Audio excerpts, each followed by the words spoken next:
Good morning. My name is Steve Weber. I am the host of the American Gumption morning show being broadcast on Spirituality Gone Wild and also broadcasting on the American Gumption Facebook page and the American Gumption YouTube channel. So, hey, welcome to October 8th, Thursday, October 8th. Gorgeous day here in the East Coast, about 50 degrees when I woke up and lots of sunshine at this point. So a beautiful day it's going to be. Perfect fall weather. Alrighty, so today I have guest Scott Stanfield. Scott was here 2 weeks ago, and Scott, if you remember, is the Modern Longevitarian. And so we'll get into what it means to be a longevitarian, kind of do a recap of what we talked about 2 weeks, and then he's got 8 pillars for living a long life. It's basically a kind of think of like a long life, and then like somebody who's committed to that, like a vegetarian is committed to a vegetarian diet. Well, he's committed to a long life, and he's got 8 pillars for that. And we're going to do a deep dive into 2 of those pillars today. So stay tuned for that. All right, I'm going to do a monologue, and coincidentally, it's going to be on sleep. And sleep is one of the 8 pillars of being a modern longevitarian. So I'm going to share my thoughts on sleep, and then we're going to let the expert share his thoughts on sleep. So that'll be coming up. All right, now next week we have a guest scheduled through the next week. So let me just kind of give you the rundown and tell you what's happening. So tomorrow, Friday, is Terry Brock, and Terry Brock has been a speaker and a tech trends expert for many, many, many years. And he's been doing virtual presentations and emceeing and moderating virtual events for a long time. But he's narrowing his niche just a little bit with something he calls agorapreneur. And that's agorism plus entrepreneurism. And so we'll find out what that means, agorism. I like it. It's a lot like, in my opinion, it's a lot like the combination of American Gumption and Spirituality Gone Wild and that fit and what we're trying to do here. So, but I'll let him explain agorapreneur tomorrow. And then on Monday, we got guests lined up Monday through Thursday next week, still working on Friday's guest, but I'll go briefly. Monday, Bart Merrill, and he's going to talk about monetizing your mindset. So what is the right mindset so that money just flows in? I am going to pay close attention to that. Tuesday, Natalie Coleman returns to the American Gumption morning show, and she's now a third time coming back, and we're talking about her journey from where she was in darkness, where she had an addiction, and now she has reformatted her life, and the brightness and the light is now shining. So we'll continue that conversation. On Wednesday, Brenda Reese, a coach and a friend and a mentor, and her brand is Radical Forgiveness. And so we'll get into what it means to be someone who can radically forgive. And I love this topic. So, and then Thursday, Lauren Archer, and Lauren is going to give us the basics of meditation and heart coherence. So we're going to call that kind of a 101 in meditation and heart coherence, just the basics there. So, alrighty, that's our lineup for the next coming week. So exciting times. Make sure you set your alarm or set the reminder on your device of some type, what Facebook page or YouTube channel, to get updates when we're broadcasting, so you never miss a show. Or of course, go back and watch the replay. All righty. So it's Thursday, and that must mean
All righty, so we are going to go all the way back to July of 1958, and that was the month that I was born. And here are the first pictures of Steve when he first arrived into this world of time and space that he now occupies. So first picture is me on a pillow, and the one thing that my parents, or at least my mother, always said was, gee, this boy was born with a full head of hair. And here's that boy with the wild hair right in the crib there.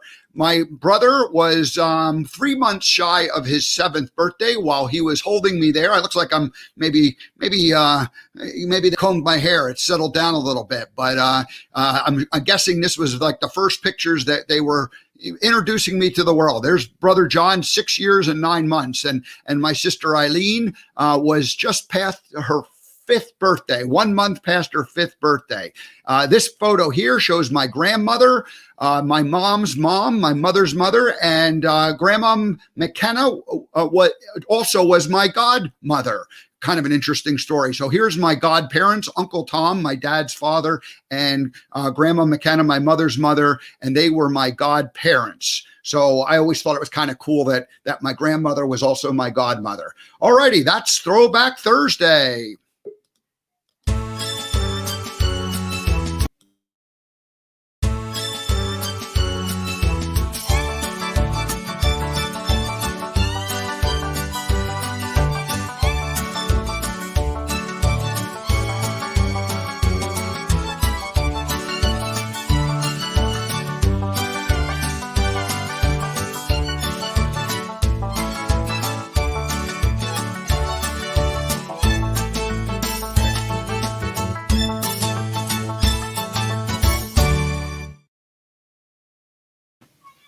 All right, that's kind of a fun little segment I like to do once a week. And the opening theme has all the pictures of me as a child.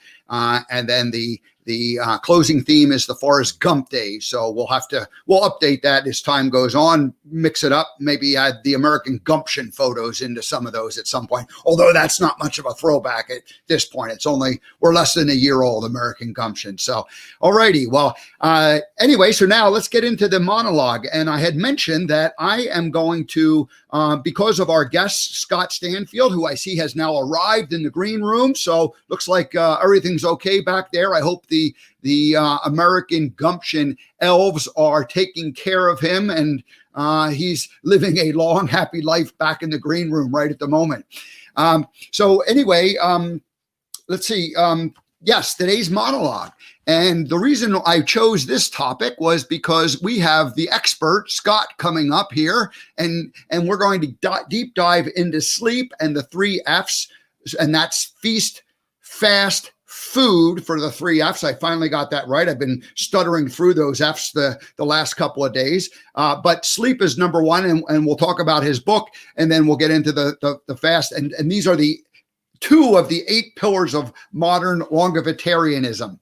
So now my monologue today, we're going to let the expert talk about sleep. He's written the book, but I'm going to do my own sharing of what my sleep patterns have been like over the years. And so I've sort of developed my own idea of what sleep means for me and kind of settled into something. So I thought I'll just share that, and then we'll let Scott give his opinion. So a long time ago, probably, I don't know, 25, 30 years ago, I remember my mother's sister, Aunt Teresa, talking about the idea of, a natural rising. And I'm like, a natural rising, what's that?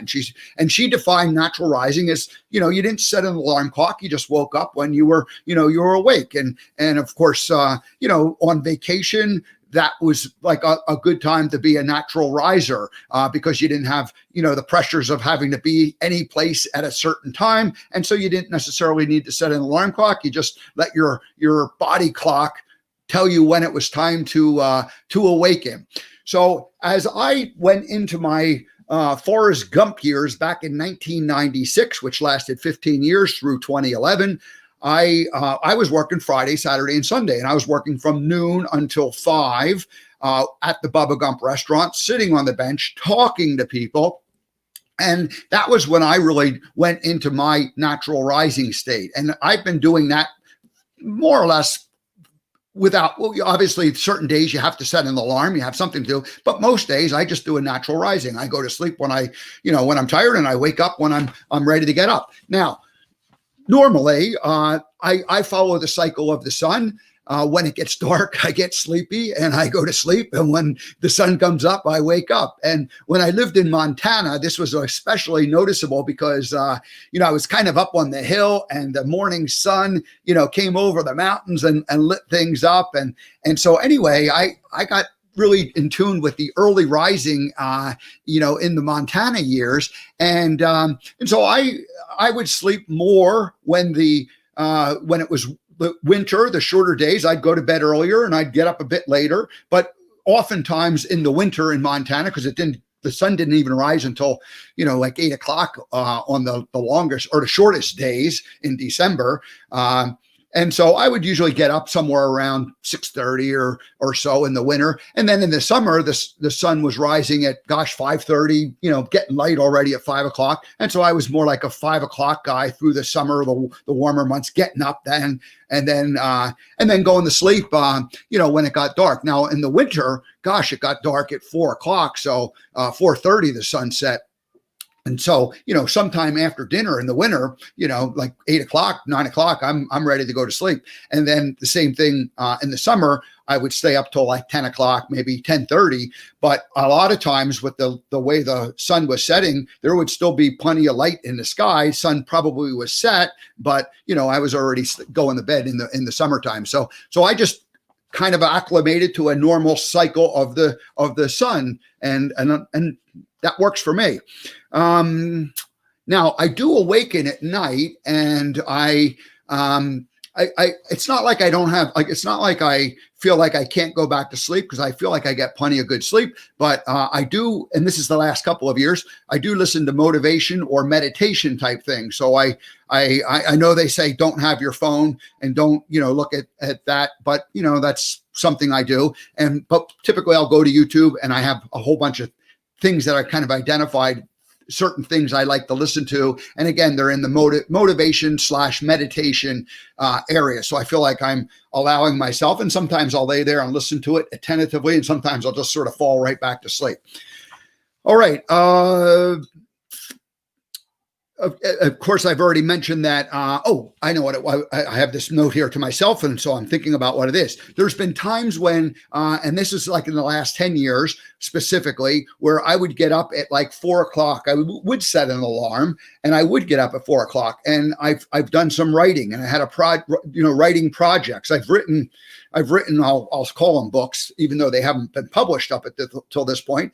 But I've written, and I've done projects, and I would get up at I'd set my alarm for 4, and maybe I wouldn't get up right at 4, but I'd be up by 4:30 or certainly 5 o'clock. And I'd use that morning creative time to do the writing. And, typically it would be about 1 to 2 hours. And that's really my best time. Now I haven't been doing that in this last year, where I've been necessarily setting the alarm and getting up, and because I haven't had a project to work on. But for me, over the years, it's worked well, where, I do set that alarm and I do get up, and it's always with a specific project. And again, when it was writing, it's always been about writing something, and you're kind of following along a schedule. And so you need to just chug it out or sit down and do it. And so for me, early morning works good. And I've heard people say, who have busy schedules, and they say, I get up and, I get up an hour earlier before the kids wake up and have peace and quiet in the house, and I get stuff done. So that's sort of the mindset that I've used as I've done that. Now, two more things I have on my list before we get to Scott. I gave up alcohol 4 years ago, and at about 5 months into that process and that journey, one day I woke up and I realized that I have been sleeping really soundly the last, and I don't know when it happened, but it certainly didn't happen instantly. And so somewhere at about the 5-month mark of no more drinking alcohol, I went, oh my gosh, I am sleeping a whole lot deeper. And that was sort of the, I had always, when I quit drinking, it was sort of a temporary thing where I said, I just got to take a break. And then I had some health areas, like about a month in, where I felt like I just was moving better and feeling better. And so that motivated me to keep going. And then at about the 5-month mark is when I noticed that suddenly I was sleeping better. And I realized at that point that I hadn't slept soundly in many years. And so suddenly I was getting deep sleep. And that's been happening for the last 4 years, where I feel like I get lots of deep sleep. And some days, kind of have some pretty cool dreams, that, you're almost lucid dreaming, where you realize that you're in that dream state. And then lots of times where you just sort of wake up and you kind of remember a little bit of it. And always for me, the dreaming part happens in the right before you really wake up to get up. So in other words, like the 4 or 5 o'clock. So most of that deep sleep occurs the first few hours, and then the last few hours is where it's more of that lucid state of the dream world. So that's been kind of a neat thing. And finally, the last thing I'm going to say is napping. A lot of times over the last 10 years, and even when I was doing during the Forrest Gump days, on days when I was working Monday, Tuesday, I was working Friday, Saturday, Sunday for the restaurant, and sometimes Thursdays. But during those other days, after I'd eat something in the midday, I'd take a siesta, I'd lay down, just take a little cat nap, maybe, 20, 30 minutes. And so that developed as a habit. And when the 10 years when I was in Montana, it was fairly routine that after I had my midday meal, lunch, you just lay down and, recline in the easy chair and take a little snooze. So that's, anyway, I just wanted to write those down and share with you guys, and really say it out loud for myself, just because I feel like this is the sleep pattern I have. Now, having said all that, let's bring our guest into the studio, and let's get into it and let him. He has written the book on sleep, after all. So let's see if he's back there. Hello, Scott Stanfield. Welcome back to the American Gumption Morning Show. Steve Weber, how are you today? I'm doing real well, thank you. I had a good night's sleep. Yeah, I did too. I had an amazing night's sleep. Yeah. Awesome. All right. Well, this is your second time back, so we do not have to play the first time guest theme, but we do have to just give a little bit of a bio and intro. So I'm going to just go ahead and repeat the intro I gave for you last time, and then I'm going to just we'll do a little bit of a recap of what we had done in the first episode a couple weeks ago, and then we'll dive deep into the specific areas that we talked about. How's that sound? Sounds great. All right. So our guest today, Scott Stanfield, is the host of 2 podcasts, Modern Longevitarian and the Restaurant General Manager podcast. And both of these topics are his and have been his life passions, leading people in restaurants, enhancing human. Let's start over again. Take a deep breath. I'm wound up. I'm going fast. All right. Leading people in restaurants, enhancing human performance, and teaching principles of longevity is what Scott does. He has the goal to extend the prime years of our lives. I like that. The goal to extend the prime years of our lives. His ultimate goal is to perform at 100% at 100 years of age. Scott is a teacher, he's a trainer, and he's the creator of cultures that optimize the workforce performance. More than 25 years ago, Scott began questioning the status quo, connecting dots and building systems. He discovered that increasing profit starts with people with great character, training those people on an elevated level and sustaining an ecosystem of safety and positivity. This proven approach has won Scott many awards for remarkable service and top-line sales, to the delight of the owners and managers that he's worked for. Scott's personal why is to raise the collective emotional intelligence of people around the world. That is a lofty goal, my friend. I'm going to repeat it. Scott's personal why is to raise the collective emotional intelligence of people around the world. He hyper-focuses on individuals interested in living a conscious, long life. So, Scott Stanfield, welcome back to the American Gumption Morning Show. It's my pleasure. Thanks for having me on. Yeah. So we had, we met 2 weeks ago, and we kind of went over the whole story. So we're not going to, recover that other than say, go back and listen to all that. But I would like to at least, share a little bit about who you are and how you got here before we dive deeper into sleep and the 3 Fs and the principles of longevitarianism. You found yourself at a young age working in restaurants, and you told the story of how you started as a dishwasher or a guy cleaning up, and 3 months later you're leading the team, and you really had no skills to do that other than you had like you probably raised your hand and you said, "I'll do it," and they said, "Great, you're in," and so you had to learn a lot along the way, school of hard knocks, and but you went from restaurant to restaurant over the years, and you advanced your career, and you made it your profession, where you led young people. Restaurants typically have younger workers and who are starting out in their career, and you developed a way of nurturing them and making them feel good about who they were and safe to be in this environment, and they excelled. And you had everywhere you went, you had operations that work smoothly, or as smoothly as those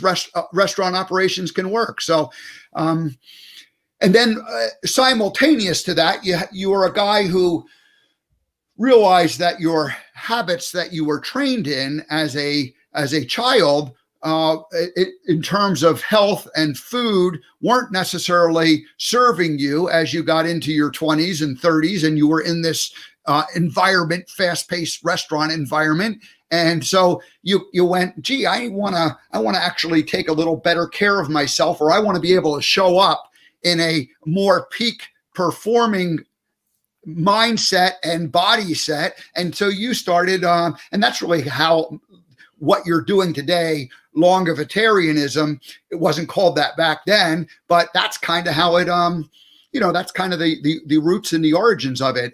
Is that a fair assessment? Fill in whatever else you think we need to, just as a quick summary of who you are.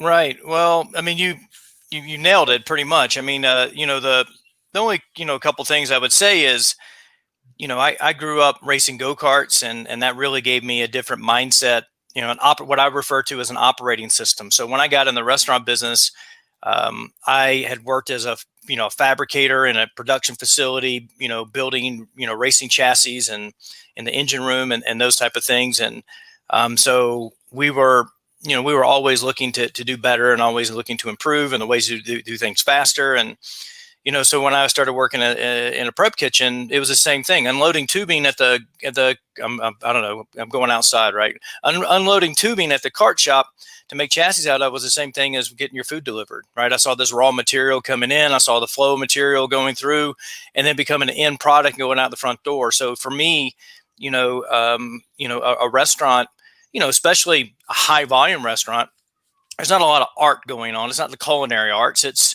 a manufacturing facility, and we start with a raw material that people we turn into a raw product. We have a sales team that's working on the sales floor, which is the dining room, right? And I saw all those things go, how all those things fit together. And over the years, this language has come up about those things. Multiple things have big blocks have been put in place for me to be able to put these pieces together. I poke at the fact that I've lost 40 pounds twice. But when I really go back and look at all the times that I have gained and lost weight, it's more than twice. The first summer that I worked in a restaurant, I started as I was a PE major in athletic training, double major athletic training. And I was 157 pounds. I'm 5'10". So I was pretty lean. Into that summer, I was 185 pounds. And I remember I did the Atkins diet, shortly after that. And I got back down to, 160, 165. And I was pretty respectable, had a little bit more muscle on. I was going to the gym more, those type of things, had a really good routine going on. And then, I in the restaurant world, you can drink a lot of alcohol. And I very quickly learned that I didn't need to be hungover on the days I needed to perform my best. So I didn't drink on Thursday, Friday, or Saturday nights. That way I would be clear-headed on Friday, Saturday, and Sunday. I was typically off on Monday, so I would, go out and have a couple beers on Sunday night.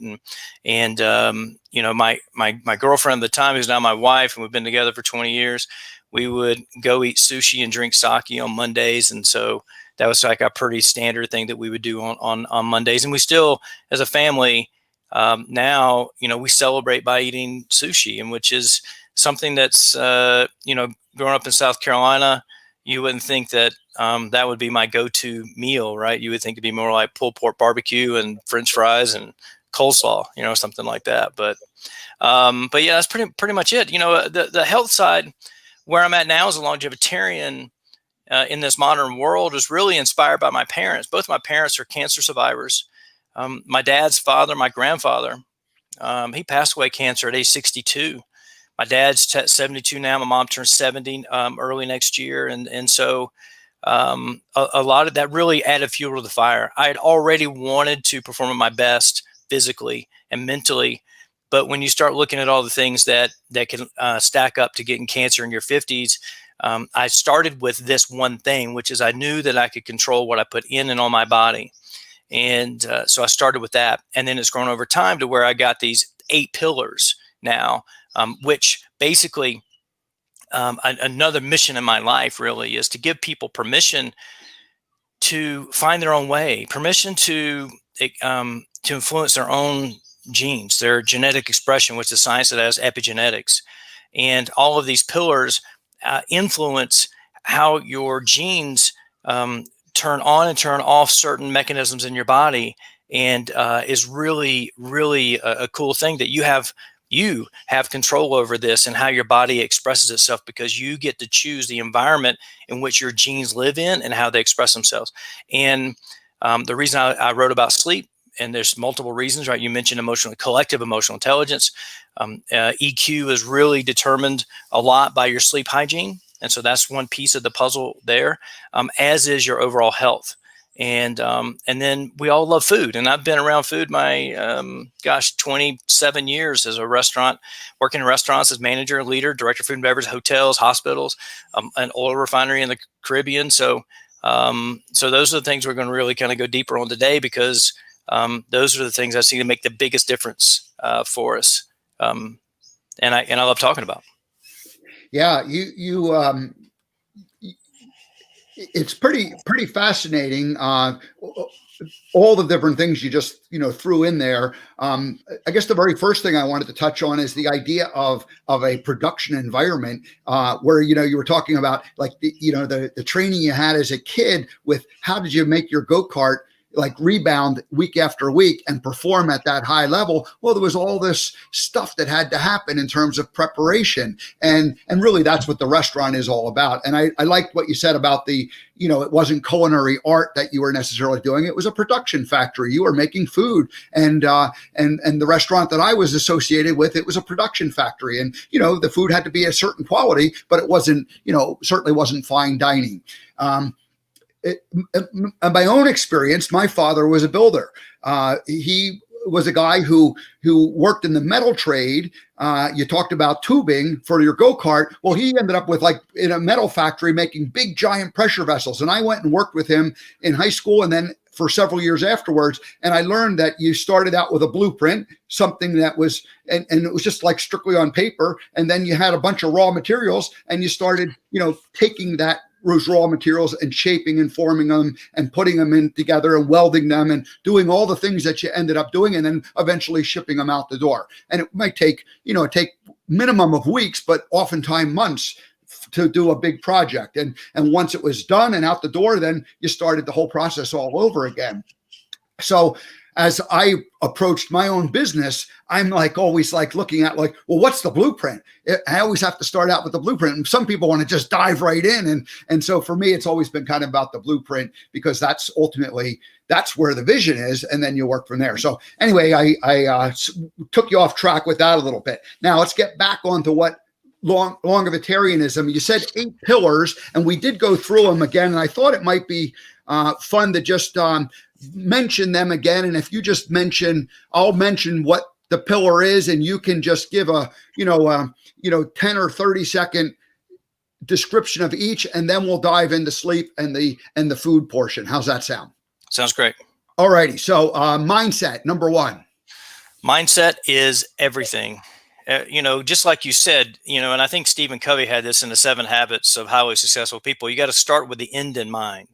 Really, that's your blueprint. You got to have a vision for what it's going to be, and that means a vision for your health, a vision for how long you're going to be on the planet.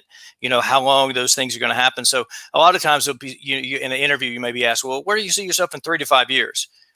I ask people, where do you see yourself in 30 to 50 years? Right. And 50 years for me at 48, I said 98. Where do I see myself at 98? Right. And so you're really thinking about that. I met a lady that it was 95th birthday, and her goal was to live to be 105. And she told me that when I was, over delivering her birthday dessert. So mindset's everything. Number 2, breathing. Well, when I first developed these pillars, I put them in order. My mindset got put to number 1 because that really kind of determines everything.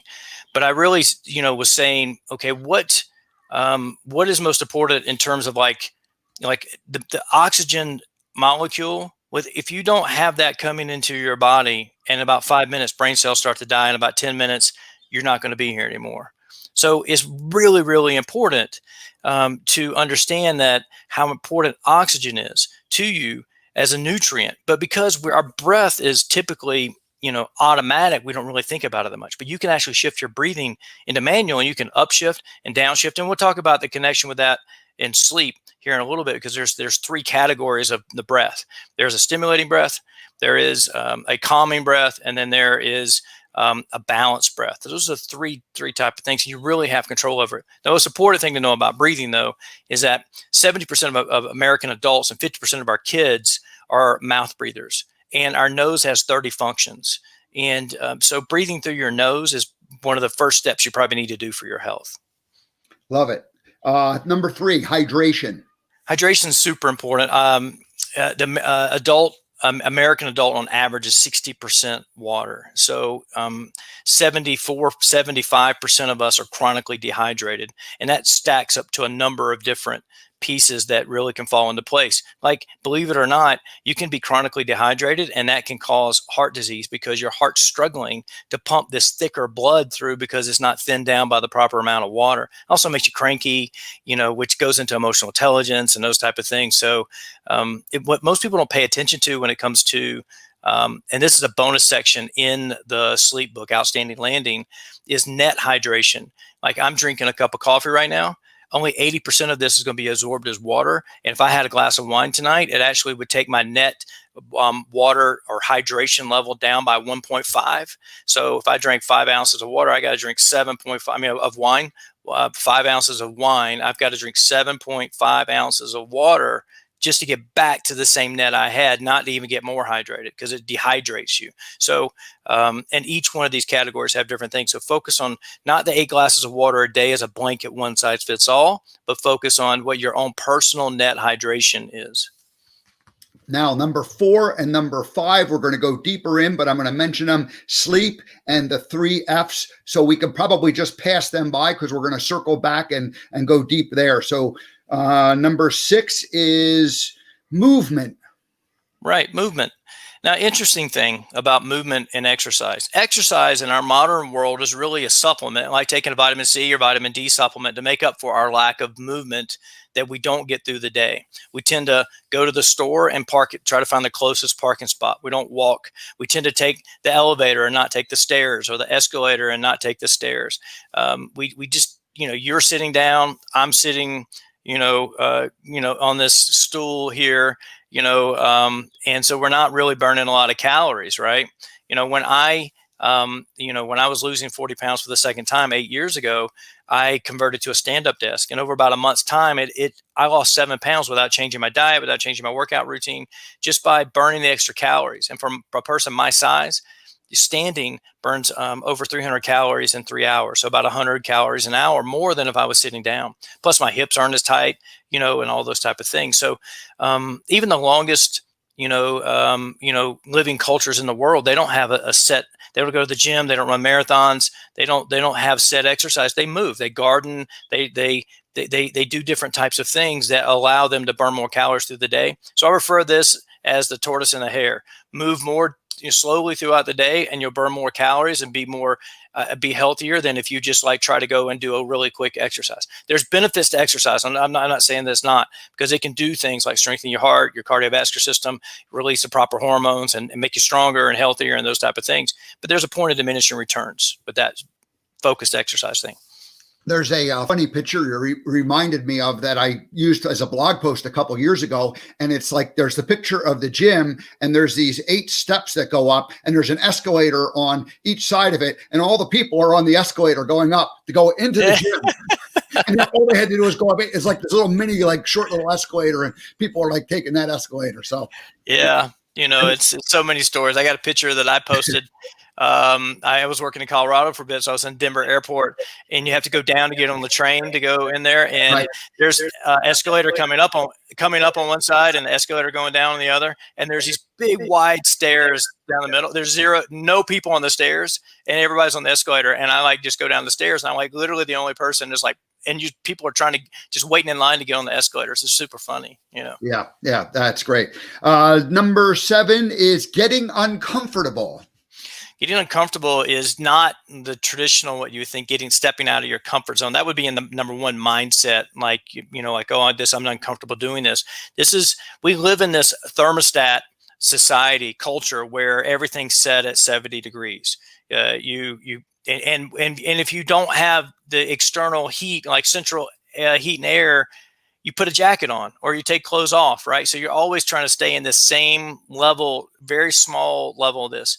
And, so what this is cold exposure and heat exposure. I'm a practitioner of the Wim Hof method. Wim is, his nickname is the Iceman, and he has 22 world records. And living here in the mountains at 7,000 feet is very easy. And I took a cold shower this morning before we got on the show. And pretty much every morning I'm doing Wim Hof breathing exercises, some other type of breathing exercises. He has them where you do push-ups while you're holding your breath. And the most I've ever done is 60 push-ups without breathing. And I'm at 7,000 feet. So it's pretty intense type stuff, but cold exposure, because what happens is that we don't realize that our bodies are actually designed to go out in these elements and do that. How did Native Americans, don't even talk about evolution and Charles Darwin or any of those things, but how Native Americans do that. You see that actually they killed animals, they used the leather and all those type of things, but they moved around to kind of where the heat was and all those type of things. But our bodies are designed to withstand temperatures more so than like from 65 and 75. Right, we really are, right, and so if you train your body to do that, you change your mindset, realizing what you're capable of, and you'll also be an example for younger generations. One of the reasons I started doing this was to prove to my kids that you didn't have to wear your jacket every time you went outside, and that was really, because there's so many things inside of that. Don't go to bed with your hair wet, you'll get sick, or don't go outside without a jacket. You'll do this, you do, all these things that grandma said or mom and dad said. There was these things passed around, but they're not true. And so the thing is that, yes, you'll get cold. It does weaken your immune system. But what happens is your body responds positively and it builds your immune system. So I get sick a lot less than I ever have because doing these type of things. And there's also Dr. Rhonda Patrick is doing some great research on the benefits of these Finnish style saunas and exposing yourself these short bursts to 150 degree type thing. And so it actually builds your cardio. One of the studies is that endurance athletes, because they were doing these sauna sessions, they increased their endurance by 32% before fatigue. And so, and it was just by sitting in the sauna, because your heart has to beat so fast, about 150 beats per minute. And because blood's coming to your core, it's actually just, it's kind of like this easier way of building your cardio versus going out and getting on the treadmill or running up a mountain or something. Yeah. It reminded me when you were talking about like that little bit of a yo-yoing in terms of temperatures going back and forth. I lived in Montana the last 10 years, and the last 6-7 years heated almost exclusively by wood. And what would happen is when I'd go to bed at night, it'd be like, nice and toasty warm in the house. And there was one spot where the fire, the wood stove was, and that's where the heat went out from. But then as you went to sleep and, you'd wake up, it'd be like 50 degrees in the house, and so you went in and you kind kind of, you had some embers and you would rebuild the fire and you get the thing going back on, and you might make something warm to drink, like some coffee, and but you went back and you sat there in front of that wood stove as it started to heat up and got going again. And so I really grew to love that whole cycle of the season. And then of course, you went through a few months, you didn't have to build any fires, and life was simpler, but it was still, like I would have the windows open in the summer and it would get down to 50 degrees at night. I'd always have blankets on the bed. And so you'd be kind of a constant, throwing them on and throwing them off type of thing. So anyway, I hadn't thought of this until you mentioned it a couple of weeks ago.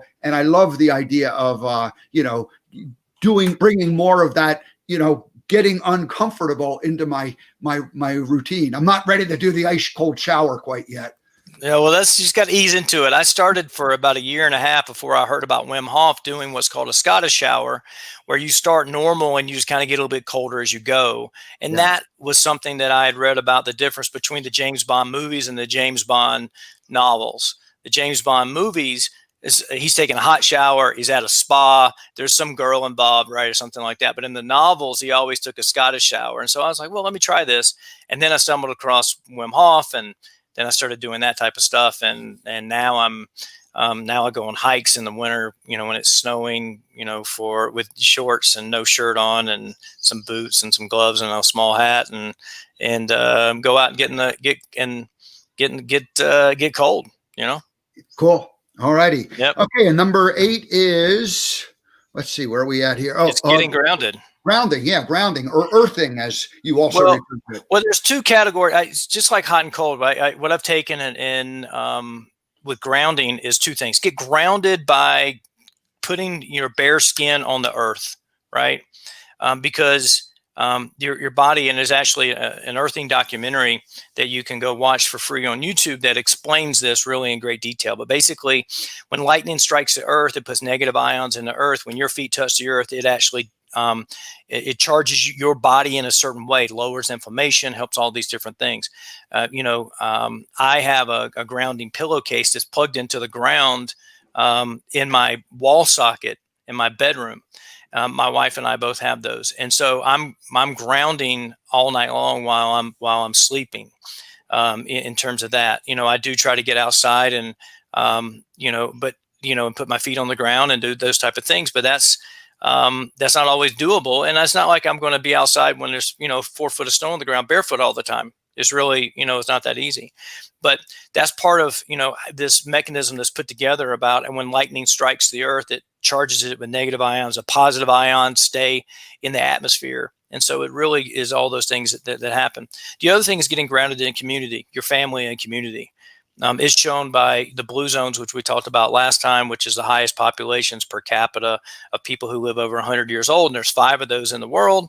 And one of the things they have is they're connected in their community. And so get grounded in your community as well. And don't, we tend to stay to ourselves here, especially with our devices and our computers and things like that. So those are the elements of that.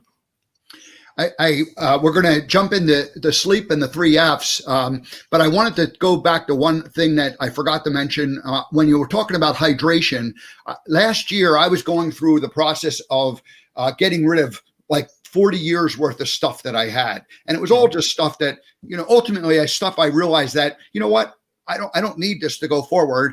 My life has evolved and changed to the point where this is, but there was like a certain sentimental value in it. And it wasn't easy to necessarily get rid of the stuff because you're like, what do I do with it? And gee, maybe you keep stuff, maybe I want it. Anyway, have a coach who's helping me through the whole process. And she constantly was talking about drink a lot of water, drink a lot of water, drink a lot of water. And when you talked about the cell, what happened, epigenetics on a cell level, these cells, they hold the memories that we have. And so literally your body has to go through this cleansing process, and your cells release, the memories of these things that you have. And that water becomes necessary, the hydration to flush, things out of your system that way. And, so I, again, 1 year ago, this was not something like when she was like first telling me to drink water, I thought,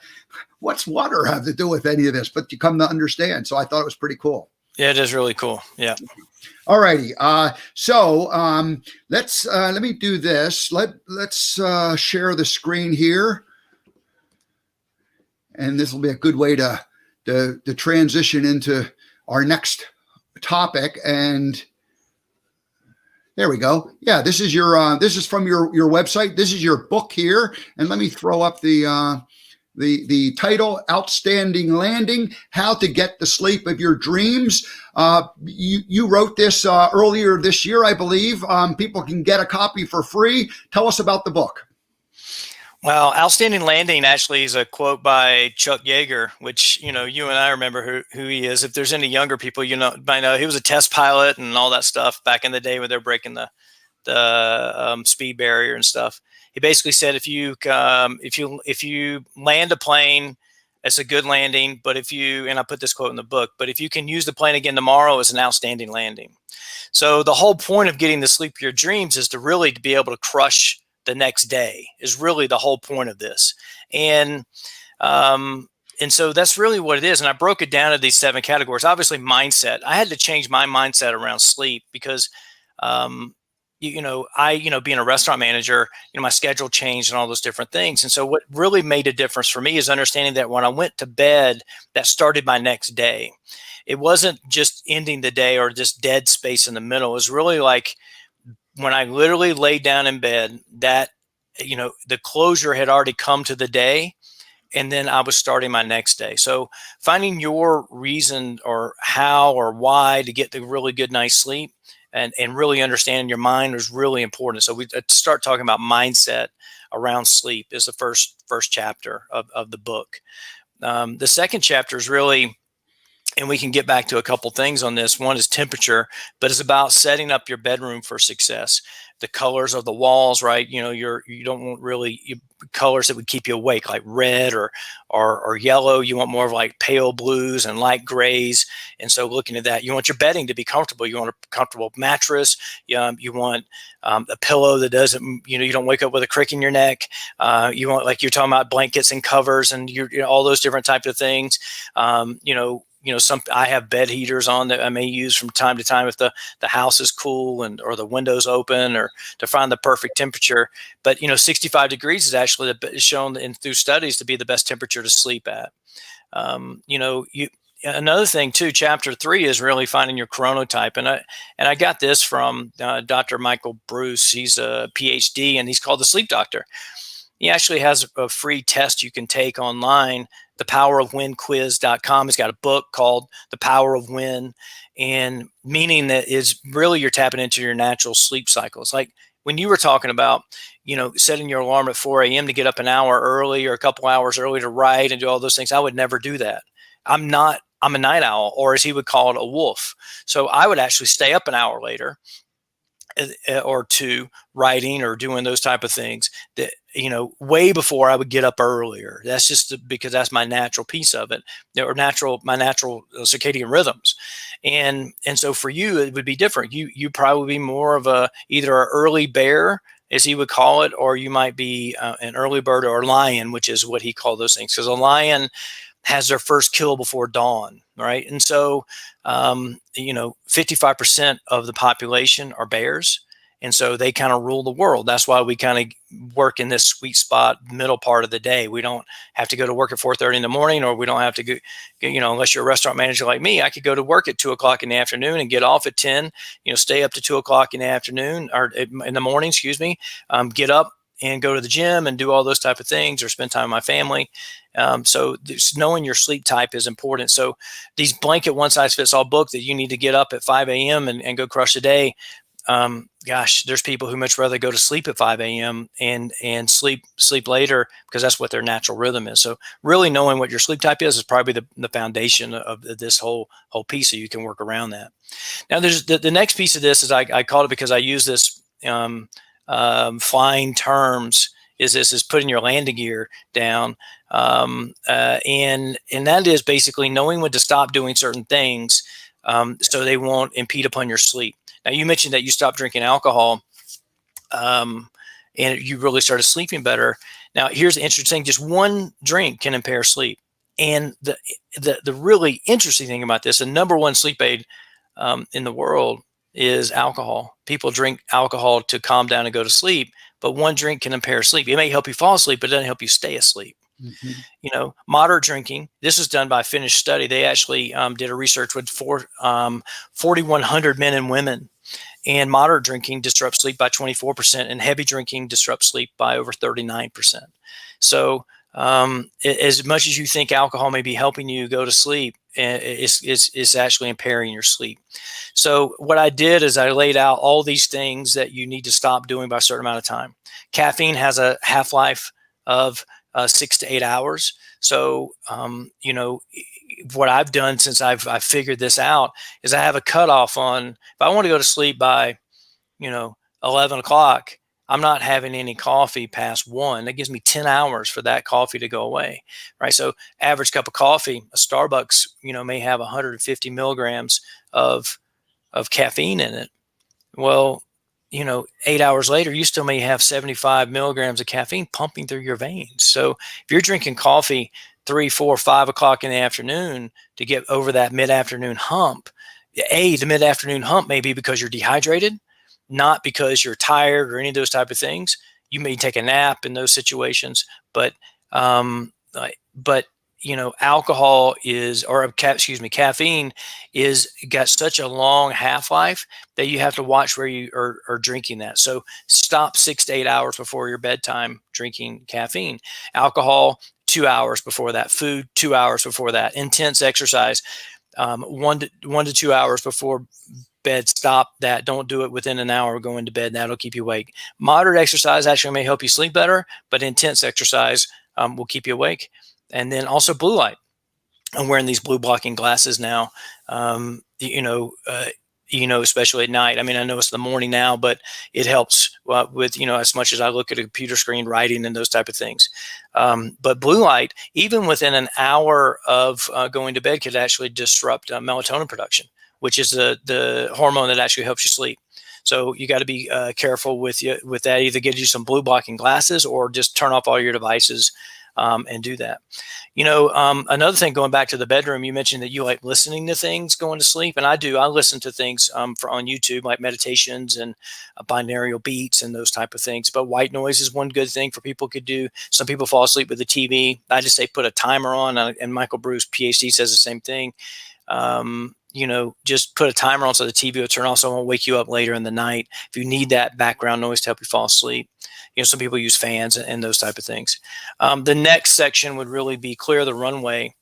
A lot of people, the reason they can't sleep is because of anxiety, and so how are you going to get that? You can journal, you can meditate, there's all these different things that you really need to do to really clear your mind to allow you to really fall asleep and get restful sleep. Just be present in the moment. There's not a lot of things you can do about the problems that you have or what's keeping you awake for tomorrow. If it is, write it down. Get up and write it down. When I was racing go-karts, there would be ideas I would have that would come to me that would keep me awake. I'm like, and I really realized that I didn't want to forget it. So I kept holding this in my mind so I wouldn't forget it. But if I went and wrote it down on this notepad that I had on my nightstand, I would just write it down. And I'm like, okay, now I'm not going to forget it. And I can fall asleep just like that. So I may be awake for hours with this idea in my head about something new, tire pressure, stagger combination, or something like that. And I would just be afraid I would forget it. And so I would write it down and I fall asleep, and then I'll be sleep like a baby, so those type of things. And then number 6 is breath. We talked about breathing earlier, and there's 3 categories of breathing. And there's actually one style of breath, and Dr. Wheel is the one that really pushes this. I think it comes from yoga. But there's when you exhale double the amount of time that you inhale, it actually is like a natural tranquilizer for your nervous system. So he has this breath, and I do it almost every night, especially on nights that I may be like, I'm not really wanting to fall asleep at the time that I need to. It's called a 4-7-8, where you inhale for 4 seconds, you hold that breath for 7 seconds, and you exhale for 8 seconds. And you do this 2 or 3 times, you'll be out like a light. So it's unless of course you've got something turning over in your head that you can't let go of. So you've got to do these steps in there. And also with breathing, while you're sleeping, Another aspect of this is really breathing through your nose. And I use these sleep strips called Somafix. And it's been one of the biggest things I've ever done.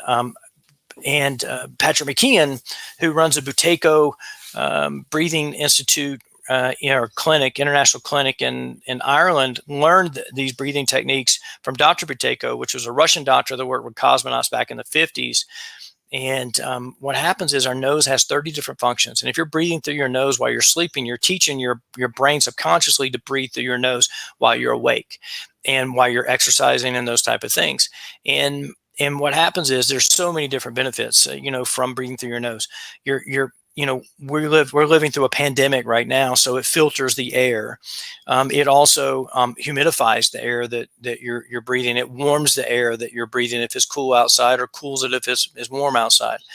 There's those regulation pieces, and there's also emerging science that nitric oxide is being released if you're breathing through your nose. And there's several things that happen with nitric oxide. And one of them is it sterilizes the air. Another one is that it's a vascular dilator. So if you're working out, right, it helps lower inflammation. It helps. It also helps in terms of like getting blood oxygen better to your muscles and those type of things. I grew up having chronic sinus infections, and we're not supposed to put Q-tips in our ears, but I don't know what else you're supposed to do with Q-tips. So I clean my ears out with them. Right. And I noticed that on my left side, where I've had this chronic inflammation for years, my ear canals got larger when I started breathing through my nose while I was sleeping, and my sinuses got bigger. My sense of taste enhanced. And so those are the types of things that happen. So breathing through your nose is super important. James Nestor just recently wrote a book called Breathe, the new science trying to lost art. And he actually participated in a study in the book where he plugged his nose for 10 days. Now, he used to snore for about 4 minutes a night, and they had all the things hooked up to him while he was sleeping. He went to snoring for over 4 hours a night. His blood pressure went up. His nervous system was off the charts. And I'm like almost quoting what he was saying there, because he plugged his nose closed for 10 days. He developed sleep apnea, all those type of things that you would think that are bad with sleep. So breathing through your nose can, correct a lot of things that are going on, not only while you're awake, but also while you're sleeping. So I highly recommend that. That's one of the top, you can call it a biohack, you can call it whatever you want, but one of the top things I've ever done for my overall health was taping my mouth shut when I sleep. And my wife gets a kick out of that, by the way. So it's pretty fun. Well, that's pretty much it. Yeah, let me just mention that what I really like about all of these ideas is that they don't cost anything. We're not taking, we're not like, using a pill or some kind of a external remedy to solve it. These are all things we're born with and we have, but yet we're not using them to their fullest potential. And so, like when you said 30 different things your nose is used to do, I mean, it's like who could name more than one or two? Right. And they would be sort of guessing those things. They wouldn't even necessarily, because nobody's ever educated them or talked about it. It's just been an unknown thing. And then all of the ideas of the different ways that we sleep, when we know these things, when we read about them, when we learn them, we then have tools to improve our life. And we don't have to do all of them, and we could just do some of them. And then in terms of like the what style of sleeper are you, the wolf or the bear or the lion? There's no right or wrong. It's just a matter of who you are. And when you understand who you are, you can then use that to your advantage and embrace it and lean into that type of a lifestyle, which will just make everything flow more smoothly. So I think This is a great service you're doing and giving us all. Thank you. Thank you very much. You're welcome. One of the things too is that I think of three things with this. Sleep hygiene is one of the indicators of emotional intelligence. So my whole raising the collective emotional intelligence is cleaning up people's sleep hygiene so they're not cranky in the morning or cranky during the day. Two is, why do you think that for 20 25 out of my 28 years that I worked in restaurants, that the majority of what we did was serve dinner. I'm a night owl, right? It really fit me. I didn't want to go work at a coffee shop, right? Then have to get to work at 5 o'clock in the morning, or in a breakfast place, because I don't even like eating breakfast. I love breakfast foods, and I've written menus and, and worked with great teams of people who are great early risers and done those type of things. But I don't really wake up, for years I didn't. I do a lot better now because my sleep's really dialed in. But I didn't really wake up for a lot of years until like 1 or 2 o'clock in the afternoon. And that wasn't because I was hungover. It's just kind of my natural rhythms with those type of things, it's really, really, and I forgot the third point, but I'm sure it'll come back to me. But those are the two things. But my point is that, like, if you say I got to get up at 7 o'clock in the morning, so that means I need to go to bed at 11 o'clock, and that means got to put my landing gear down at if I'm going at 9 o'clock, I can't have any more food after 9 o'clock. I can't have any more alcohol after 9 o'clock. I can't work out after 10 o'clock. I stopped having coffee, at 1 o'clock in the afternoon. You start doing those things. But what happens is if you're getting up at 7 o'clock in the morning and you're a wolf or a night owl, right? You're fighting against your whole thing. So me going to school as a teenager, my mom took me to the doctor because I couldn't stay awake in class, but nobody ever thought to check to see if I was what type of sleeper I was. Right. And nobody ever thought to do that. But somebody else that may be a night owl, an early bird, goes work in a restaurant as a server. They're struggling they're ready to like go to bed at 9 o'clock or 9:30, something like that. And they're actually having to stay up to 12, 1 o'clock, because they're having to close the restaurant down. They're doing the opposite of what they did. So I'm giving people permission to go, okay, this is who you are. It's what your body's natural rhythms are right now at this current, because they change over time. That's why, they have the early bird special for all the retired people, because you become more of an early bird as you get older. Right. And I'm probably going to get there at some point. Right. And kids change through that as well. Teenagers are more night owls. They sleep late and all those type of things. Right. But my point being is that you may actually need to get a different job or a different schedule based off your sleep type. And so just understand that it's not one set thing. And because bears rule the world, that you have to fit into that. You may have to work on, different times. It's one of the pieces of it. Scott, we were going to get into the 3 F's, but we are we are already a couple minutes past. So we're going to have to ask you to come back, and we'll have to do that because we just ran out of time. We don't have enough time. You did get through sleep, though. I appreciate it. And I put the outstanding landing, how to get the sleep of your dreams. This is your book. It's available for free. It's a download. They can go to modernlongevitarian.com, and it's just a matter of putting in your name and that's it. Or not even your name, just your address, and hitting download, and you get a copy of it. Absolutely. Well, I appreciate that you did that. I'm going to hope that we can arrange a time for you to come back and we can go deep in this. I love the fact that you have, this isn't stuff you've just like started a year ago. This is something you've been doing for years and years. And, but it was only like a year ago when you finally let the passion of it and, the whole thing come out. So, you've made a big adjustment in your life the last year.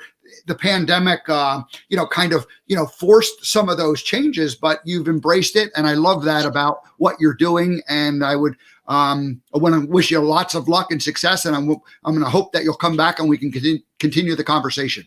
Well, thank you very much. This is something that's kind of working behind the scenes, right? With me, like I was kind of developing all these things and understanding those pieces. And I understand that it's a lot, right? And a really good friend of mine, the one that actually helped me push me in this direction, we're writing this, 100-day longevity primer, and how to be a longevitarian, where it has the 8 pillars. And basically over 100 days, you can pick 2 or 3, maybe 4 of these and really go deep on them to kind of stack them into your life and as building blocks into those type of things.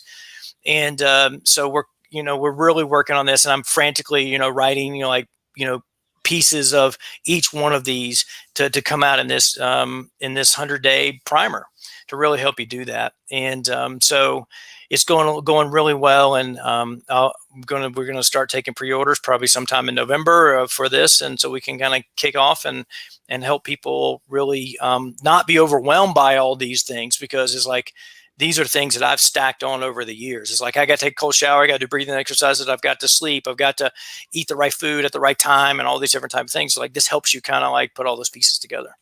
Yeah. And again, as you said, you have the 8 pillars. I mean, and then there's a lot of suggestions for each pillar. You know, you don't need to do them all at once. You just pick and choose tick one or two pillars and add 1 or 2 things from, that appeal to you. Do the easy things first. And then if that starts to work and you get results, then you add a few more, and then you go through the process. And that's really what you're telling me, how you did it the last, 20 years when you figured all this stuff out for yourself. Right. Exactly. Right. And so what happens is, just in one category, use exercise, right? For this, you may like, cycling, or another person may like yoga, and another person may like going to the gym and lifting heavy weights. Another person may like doing body weight exercises. Another person's like, I like just hiking, right, in the mountains, or hiking, going on walks on the beach, right? All of those are fine. You have to do what you like, so you'll do it over and over and over again. Like my most recent podcast, I actually just posted it yesterday. I interviewed a really good friend of mine. He's 78 years old. He said, I don't like going to the gym. He's 78 and he still snow skis.